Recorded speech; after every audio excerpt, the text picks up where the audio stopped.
अस्सलामुअलैकुम फ्रेंड्स। तो कैसे आप सब लोग, उम्मीद है सब लोग खैरियत से होंगे, आफियत से होंगे।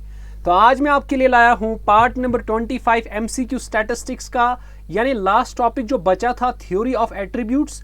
तो उस पे आज आपके एमसीक्यूज डिस्कस हो जाएंगे और मैं कोशिश करता हूँ कि थ्योरी ऑफ एट्रीब्यूट्स पे 2 या 3 वीडियोस टोटल में लाऊं, यानी इसके बाद या तो 2 वीडियोस आपको देखने को मिलेंगे या तो 1 वीडियो देखने को मिलेगा।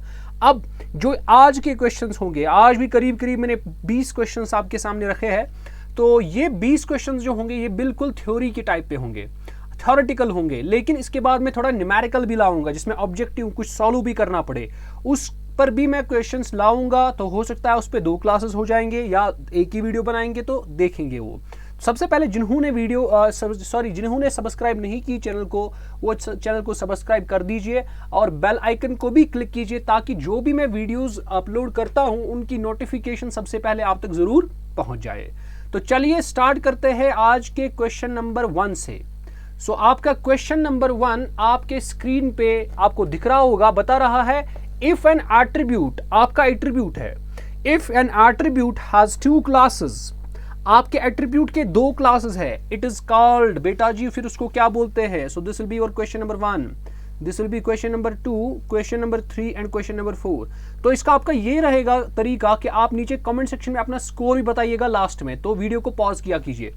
आप देख लीजिए, if an attribute has 2 classes it is called, क्या आ जाएगा, ट्राइकोटोमी, सिंपल क्लासिफिकेशन, डाइकोटोमी, या इसको बोलते हैं मैनिफोल्ड क्लासिफिकेशन। तो आपको पता है जब attributes if an attribute has 2 classes है एट्रीब्यूट्स के, उसको बोलते हैं dichotomy. Option number C is the correct answer.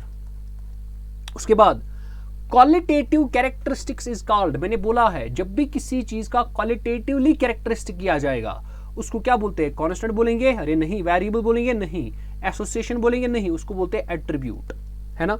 उसके बाद the I colour of 100 women is, क्या होगा अगर मैं 100 कलर लेना है। देखिए कलर तो क्वांटिटी नहीं वो होती दिखाएगी ना आपको, कलर जो है ये क्वांटिटी तो नहीं बताएगी ना, कलर क्वालिटी बताएगी।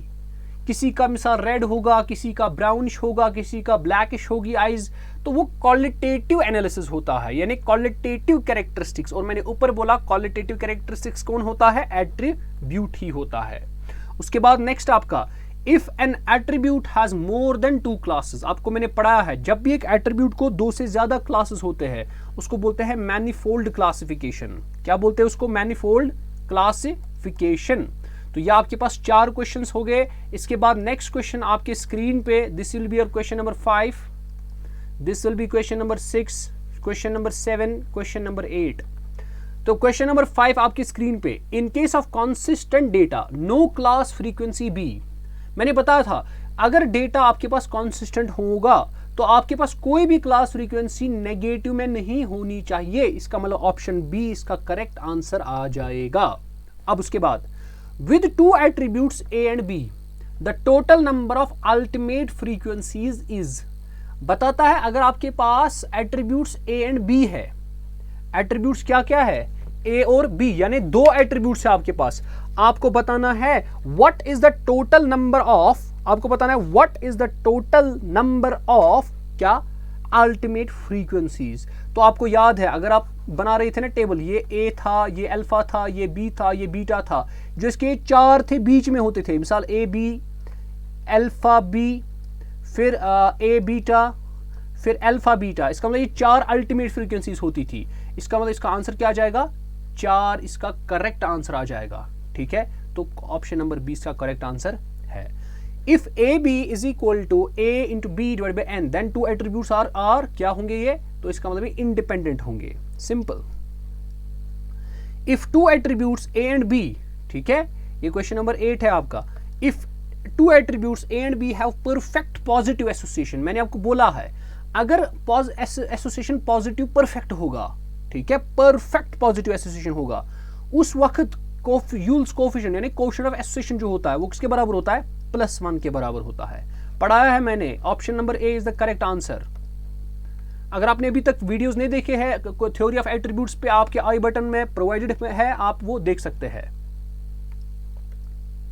ओके, तो ये आपका क्वेश्चन नंबर 9 बनेगा और ये आपका क्वेश्चन नंबर 10 और ये आपका क्वेश्चन नंबर 11।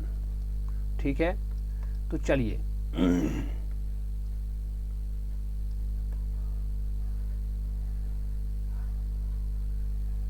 ओके, तो अब क्वेश्चन बोलता है बेटा जी, क्वेश्चन क्या बोलता है देख लीजिए, question number 9, if attributes A and B are independent. अब ये दोनों इंडिपेंडेंट है, ए की फ्रीक्वेंसी 250 है, बी की फ्रीक्वेंसी 300 है और एन आपका है 400। बताता है ए बी किसके बराबर होगा। आपको पता है अगर ये दोनों इंडिपेंडेंट हो गए that means A B will be equal to A multiplied by B divided by N. इसका मतलब ए किसके बराबर है 250 multiplied by 300 whole divided by 400। दो जीरोस खत्म है ना। तो यहां पे क्या आ जाएगा काम, इसका मतलब 3 zeros are 0, 3 5s are 15, 3 2s are 6 7। तो 750 डिवाइडेड बाई 4 कर लीजिए 750। तो 4 1s are 4, 3 यहाँ पे 4 8s are 32 है ना, 4 8s are 32, 3 वहां पे तो अब बन जाएगा 30, 4 7s are 28 तो 0.5। इसका मतलब 187.5 इसका करेक्ट आंसर होगा, 187.5 इसका करेक्ट आंसर होगा। इसके बाद नेक्स्ट हमारा question, if n is equal to this, a की फ्रीक्वेंसी देकर b की फ्रीक्वेंसी 25, ए बी की frequency, then the attributes are said to be. हमें क्या निकालना है, हमें यही निकालना है, A B is equal to, जरा निकालिए, ए बी तो देकर है, बताइए A B divided by N किसके बराबर है 35 multiplied by 25 divided by 50।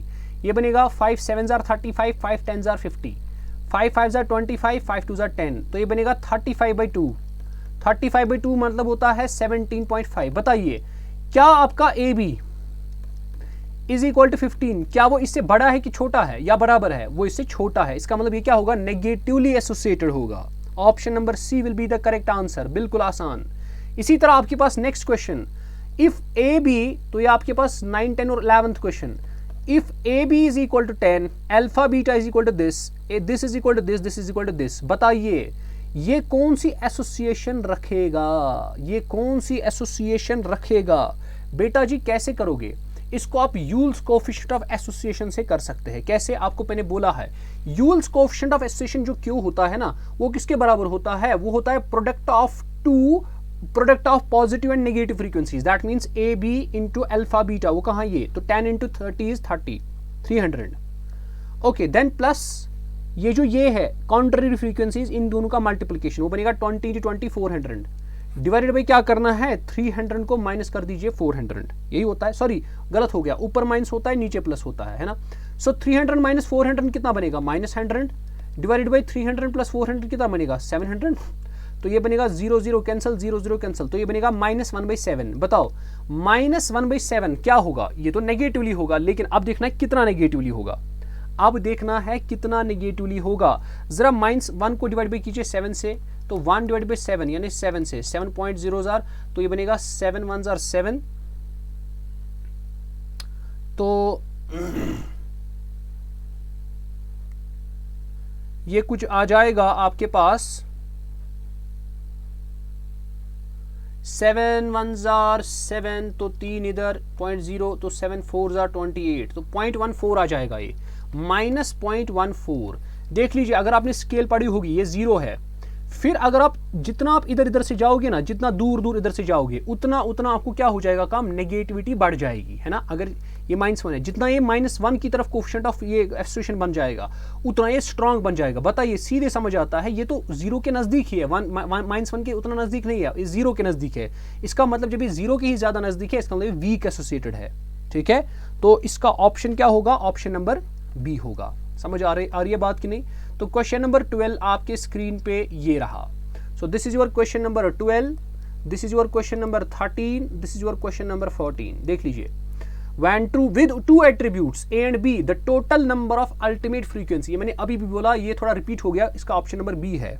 Option number B 4 आप देख लीजिए, if a person ranks lowest on beauty and highest on intelligence, वो ब्यूटी में लोएस्ट है, इंटेलिजेंस में हाईएस्ट है। दूसरा बंदा another person ranks highest on beauty, beauty में वो हाईएस्ट है लेकिन इंटेलिजेंस में वो छोटा है, the Spearman's coefficient of rank competition is probably, तो क्या होगा, ठीक है। तो ये एक्चुअली यहाँ पे स्पेयर्समैन कोफिशिएंट हो गया, ठीक है, ये हमने पढ़ा नहीं है, इसको ऐसे ही रख लेते हैं, हालांकि ये आ भी सकता है आप लोगों को, ठीक है। तो इसके बाद हम क्या करेंगे काम, इसके बाद क्वेश्चन नंबर 14, ठीक है, ये भी आसान, इसको आप सर्च करेंगे स्पेयर्समैन कोफिशिएंट ऑफ रैंक कंपटीशन क्या होता है, ठीक है, तो इसको आप कर सकते हो। तो ये जो आ जाएगा ना, ये परफेक्ट नेगेटिव आ जाएगा, ठीक है, ये क्या आ जाएगा, इसकी जो कोफिशिएंट ऑफ एसोसिएशन है वो परफेक्ट नेगेटिव है, ठीक है। क्यों है परफेक्ट नेगेटिव, क्योंकि जो पर्सन ये है ना, अगर इसमें ब्यूटी कम है, उसका उल्टा 100% उल्टा उसको किस में है, दूसरे पर्सन में ब्यूटी ज्यादा।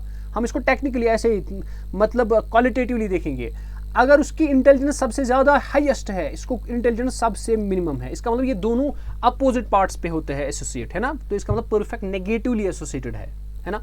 अब उसके बाद मेजर ऑफ एसोसिएशन जो होता है यूजुअली डील्स विद, ये जो थ्योरी ऑफ एट्रीब्यूट्स होता है, ये मेजर ऑफ एसोसिएशन एट्रीब्यूट्स के साथ डील करता है। ऑप्शन नंबर ए एट्रीब्यूट्स, ठीक है। उसके बाद आपका क्वेश्चन नंबर 15 आपके स्क्रीन पे ये रहा। सो ये आपका क्वेश्चन नंबर 15 है, या आपका क्वेश्चन नंबर 16 है, ये आपका क्वेश्चन नंबर 17 है। देख लीजिए, the frequency of class can always be expressed as a sum of frequencies of, बताया मैंने, जो भी फ्रीक्वेंसी क्लास की होती है ना, उनको हम हमेशा एक्सप्रेस कर सकते हैं as a sum of frequencies of highest order class, highest order class पढ़ाया है। If for two attributes A B A and B, ये आपके पास ग्रेटर देन है, तो कौन सा एट्रीब्यूट क्या है, पॉजिटिवली एसोसिएशन, है ना। In case of attributes the class frequency A B is 0, ये मैंने पढ़ाया है। अगर आपके पास क्लास फ्रीक्वेंसी में क्लास ए बी फ्रीक्वेंसी जो है ना वो 0 है, बताओ क्यों क्या होगा। देखिए क्यों किसके बराबर होता है, क्यों होता है बराबर A B into alpha beta minus A beta divided by alpha B whole divided by A B alpha beta plus A beta alpha B. जब ए बी 0 आएगा, इसका मतलब ये भी 0, ये भी 0, इसका मतलब ये क्या बनेगा -1, क्यों बनेगा -1, सिंपल। तो यहाँ तो क्यों इज इक्वल टू -1 तो कोई ऑप्शन ही नहीं है, असल में यहाँ पर ये -1 होना चाहिए, ठीक है, कहीं ना कहीं पे -1 है, इसका आंसर आ जाएगा बी फिर, ठीक है। आगे चलते हैं क्वेश्चन नंबर 18 पर। क्वेश्चन नंबर 18 आपके स्क्रीन पे, फॉर ए 3x3 कॉन्टिंजेंसी टेबल, ये कॉन्टिंजेंसी टेबल है, गलत हो गया है। The number of cells in the table are, ये तो इजी है, कितनी सेल्स होती है कॉन्टिंजेंसी टेबल 3x3 में, कितनी सेल्स होती है, कितनी सेल्स होती है, आपका आंसर होना चाहिए 9, ठीक है। x के बराबर होता है, देखिए अगर आपके पास 2x2 कॉन्टिंजेंसी टेबल है, उसमें आ जाता है 2 raised to power attributes, that means 2 raised to power 2, that means 4। यहां पर क्या है 3 raised to power एट्रीब्यूट्स 2 ही है ना, तो वो आ जाएगा 9, ठीक है, आप कर सकते हो ये। उसके बाद if A B is equal to A B by N the attributes are, बड़ा बताया है मैंने, वो इंडिपेंडेंट होंगे। अब देखो लास्ट वाला, टू कैलकुलेट नहीं, सिर्फ इसके बाद भी है कुछ questions. To calculate the level of the association we can calculate coefficient of association, the coefficient of association always lies between, मैंने आपको बोला है ये -4 और 1 में लाई करता है। ये तो आसान सा क्वेश्चन हो गया, लेकिन थ्योरेटिकल थे, मैंने आपको पहले ही बोला ये सारे क्वेश्चंस आज जो होंगे वो थ्योरेटिकल होंगे, करीब करीब लगभग 20 क्वेश्चन मैंने लाए हैं। अब लास्ट के 2 questions, if two attributes the class frequency a b और अल्फा बीटा दोनों 0 है, बताओ कोएफिशिएंट ऑफ एसोसिएशन क्या होगा। अभी पढ़ाया, जरा बताइए आंसर क्या होगा, 0 होगा। क्यों, क्योंकि जब a b 0 होगा तो ये वाली टर्म जो यहाँ पे होती थी ना माइनस ये वाली टर्म डिवाइडेड बाय ये वाली टर्म होता था ना coefficient of association divided by this, ये और ये सेम। जब ए बी 0 होगा तो ये 0 बनेगा, जब अल्फा बीटा 0 होगा तो ये भी 0 बनेगा, ये भी 0 ये भी 0, तो कोएफिशिएंट ऑफ एसोसिएशन 0 बनेगा। सिंपल आंसर आ जाएगा ए। उसके बाद last question, if for the attributes A and B the class frequencies this is equal to A beta, इसका मतलब अगर आपके पास ये जो contrary product of positive and negative frequencies is equal to product of 2 contrary frequencies, फिर जो A B होते हैं ना वो इंडिपेंडेंट होते हैं। क्या होते हैं, इंडिपेंडेंट। अगर ये ग्रेटर होता इससे, अगर A B into alpha beta होता ग्रेटर देन दिस, फिर वो होता पॉजिटिवली एसोसिएटेड। अगर लेस देन होता तो फिर क्या वो होता नेगेटिवली एसोसिएटेड। अगले लेक्चर में इंशाल्लाह, आज के लिए यही इतने ही क्वेश्चंस थे। तो ये करीब करीब 20 क्वेश्चंस आपके सामने में रख लिए हैं। तो इंशाल्लाह अगले क्लास में हम जो न्यूमेरिकल क्वेश्चंस है, यानी जिसमें सॉल्व करना पड़े हमें कुछ, ठीक है, थोड़ा बहुत वो थोड़ा घुमा फिरा के क्वेश्चंस लाएंगे आपके सामने। तो आप बस बने रहे हमारे साथ, आपको अगला लेक्चर भी मिल जाएगा, यानी थ्योरी ऑफ एट्रीब्यूट्स का अब न्यूमेरिकल पोर्शन मिल जाएगा, ठीक है, जो एक्सपेक्टेड है क्वेश्चंस जो वहां पूछे जा सकते हैं। आप बस बने रहे हमारे साथ, जुड़े रहे हमारे साथ। इंशाल्लाह मैं आपको एट्रीब्यूट्स के और भी क्वेश्चन सीरीज 2 वीडियोस तो मैं कम से कम आपको प्रोवाइड कर दूंगा, ये मेरा वादा हुआ। और इसके बाद आपका 5 बजे अब कंप्यूटर भी आने वाला है, उसको भी आप देख लीजिए, कंप्यूटर को भी। इसमें आज आउटपुट डिवाइसेस का लास्ट पार्ट हमें पढ़ना है, और उसके बाद शाम को, आज पता है आपको, इकोनॉमिक्स का थ्योरी ऑफ डिमांड भी आ जाएगा। तो आई होप आपने समझ लिया होगा। तो चलिए हम मिलते हैं अगले क्लास में, तब तक के लिए अल्लाह हाफिज़।